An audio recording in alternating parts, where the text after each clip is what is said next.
നമസ്കാരം. Travel with Anjali rocks ആണ്. ഇന്ന് ഞാൻ എത്തിയിരിക്കുന്നത് ഭഗവാൻ ശ്രീകൃഷ്ണന്റെ കാൽപാദം പതിഞ്ഞെന്ന് വിശ്വസിക്കപ്പെടുന്ന കല്ലൂത്തിപ്പാറ ശ്രീകൃഷ്ണ ക്ഷേത്രത്തിലോട്ടാണ്. ഗൂഗിളിൽ ലൊക്കേഷൻ കൊടുത്താൽ കൃത്യമായി എത്തിച്ചേരാൻ പറ്റും. ചില സമയത്തൊക്കെ ഗൂഗിളിൽ നമ്മൾ പറ്റിക്കാറുണ്ട്, പക്ഷെ ഇവിടേക്ക് കറക്റ്റായിട്ട് എത്തി. കങ്കണാശ്ശേരിയാണ് ഈ ക്ഷേത്രം സ്ഥിതി ചെയ്യുന്ന സ്ഥലം വരുന്നത്. കങ്കണാശ്ശേരിയാണ് മെയിൻ ബസ് സ്റ്റോപ്പ്.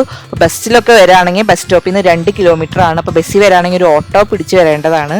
അപ്പം മഴക്കാലത്താണ് നമ്മൾ പോയത്.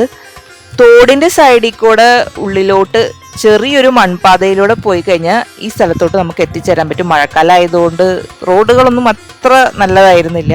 അപ്പോൾ ഗുരുവായൂർ ക്ഷേത്രത്തിൽ വരുന്നുണ്ടെങ്കിൽ തീർച്ചയായിട്ടും ഈ റൂട്ട് വരാം, ഈ ക്ഷേത്രം കാണാം. ഒരുപാട് പ്രത്യേകതകളുള്ള ക്ഷേത്രമാണ്. പിന്നെ മഴക്കാലം ഈ ഒരു ക്ലൈമറ്റിലൊക്കെ നല്ല മനോഹരമായ ക്ഷേത്രമാണ്. പോകുന്ന വഴി ചെറിയൊരു സർപ്പക്കാവ് കാണാം. നല്ല പവിത്രയും വിശുദ്ധയോടും കൂടി പരിപാലിക്കേണ്ട ക്ഷേത്രമാണ്. അപ്പോൾ ക്ഷേത്രത്തിൽ വരുമ്പോൾ ആ ക്ഷേത്രാചാരമൊക്കെ പാലിച്ച് പരിസരമൊക്കെ വൃത്തിയായി സൂക്ഷിച്ച് പ്ലാസ്റ്റിക് ഒന്നും അറിയാണ്ട് അതേ വിശുദ്ധിയോടുകൂടി തന്നെ ക്ഷേത്രം ദർശിക്കുക. അപ്പോൾ പാറകൾക്കിടയിലുള്ള ഒരു മനോഹര ക്ഷേത്രം എന്ന് പറയാം. ഈ ക്ഷേത്രത്തിന്റെ മുകളിലുള്ള ഈ പാറയിലാണ് ഭഗവാൻ ശ്രീകൃഷ്ണന്റെ കാൽപാദം പതിഞ്ഞെന്ന് പറയപ്പെടുന്നത് കേട്ടോ. അപ്പം നമ്മൾ പോയത് ഒരു മഴക്കാലത്ത്, പക്ഷേ തുറന്നിട്ടുണ്ടായിരുന്നില്ല. വൈകുന്നേരം 5 മണിക്കേ തുറക്കുള്ളൂ. അതിന് മുന്നെത്തി നമ്മൾ. അപ്പം ഈ ക്ഷേത്രം ഇപ്പോൾ അടുത്താണ് ഈ കാണുന്ന രീതിയിൽ നവീകരിച്ചത്. അതിന് മുന്നേ പാദത്തെ ഓർമ്മിപ്പിക്കുന്ന രീതിയിലുള്ള അടയാളം കണ്ടതായിട്ട് പറയപ്പെടുന്നുണ്ട്. പണ്ട് ഇവിടെ കാട് പിടിച്ചു കിടന്ന സ്ഥലമായിരുന്നു. ടിപ്പുവിന്റെ പടയോട്ടക്കാലത്താണ് ഇത് തകർന്നതെന്നാട്ടോ പറയപ്പെടുന്നത്.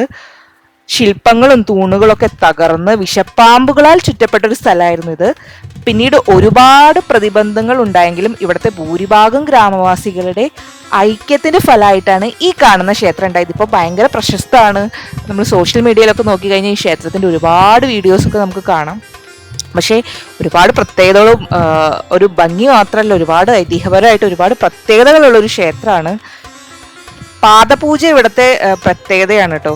അപ്പൊ എത്ര വേനലിലും പറ്റാത്തൊരു കുളമുണ്ട് ഈ പാറയുടെ മുകളിൽ. അതാണ് ഇവിടുത്തെ ഏറ്റവും വലിയ പ്രത്യേകത.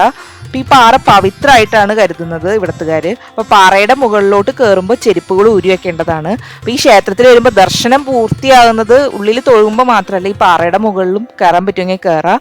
പക്ഷെ മഴക്കാലം ആകുമ്പോൾ സൂക്ഷിക്കണം. ഈ പാറയുടെ മുകളിൽ ഒരു കുളം ഉണ്ടെന്ന് പറഞ്ഞല്ലോ.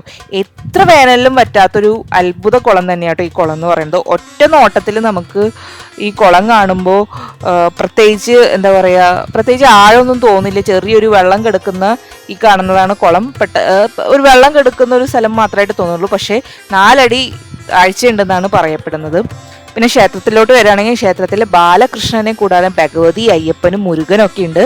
ഈ ക്ഷേത്രത്തെ പറ്റിയുള്ള മറ്റൊരു കേട്ടുകേൾവിയാണ് കടലിൽ ചാകര ഉണ്ടാകുമ്പോൾ ഇവിടുത്തെ പാറക്കുളത്തിൽ മത്സ്യങ്ങൾ കാണാൻ പറ്റുമെന്നും.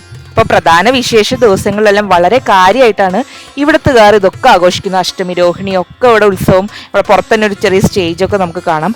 വളരെ വൃത്തിയായി ശുദ്ധിയോടെ പരിപാലിക്കുന്ന ക്ഷേത്രവും പരിസരവുമാണ്. അപ്പോൾ അതേ ശുദ്ധിയോടെ പോവുക. വൈകുന്നേരങ്ങളിൽ 5:30 തുറക്കാമെന്ന് പറഞ്ഞല്ലോ. അപ്പോൾ ആ ഒരു ടൈമിംഗ് അനുസരിച്ച് പോവുക ക്ഷേത്രം തൊഴണമെങ്കിൽ. ഇത്തരം ഭാഗങ്ങളിലുള്ള ഇത്തരം മനോഹര ക്ഷേത്രങ്ങളുടെ വീഡിയോ ആയിട്ട് ഞാൻ വരുന്നതായിരിക്കും. അപ്പോൾ വീഡിയോ ഇഷ്ടപ്പെട്ട സപ്പോർട്ട് ചെയ്യുക, അഭിപ്രായങ്ങൾ കമൻറ്റ് ചെയ്യുക. അപ്പോൾ വീഡിയോയുടെ ഓരോ ഇടുന്ന വീഡിയോയും ഇത്തരം വീഡിയോ ഇഷ്ടപ്പെടുന്നവരാണെങ്കിൽ അതിൻ്റെ അപ്ഡേറ്റ് കിട്ടാനായിട്ട് ഐക്കണിൽ തൊട്ട് കഴിഞ്ഞാൽ നിങ്ങൾക്ക് നോട്ടിഫിക്കേഷൻസ് കിട്ടും. അപ്പോൾ വീഡിയോ ഇഷ്ടപ്പെട്ട സപ്പോർട്ട് ചെയ്യുക. എല്ലാവരും സുഖമായിട്ടിരിക്കുന്നു എന്ന് കരുതുന്നു. എല്ലാവർക്കും ഒരു ശുഭദിനം നേരുന്നു. ഇതുപോലുള്ള വീഡിയോ ആയിട്ട് ഇനിയും കാണാം. Stay tuned. Thank you.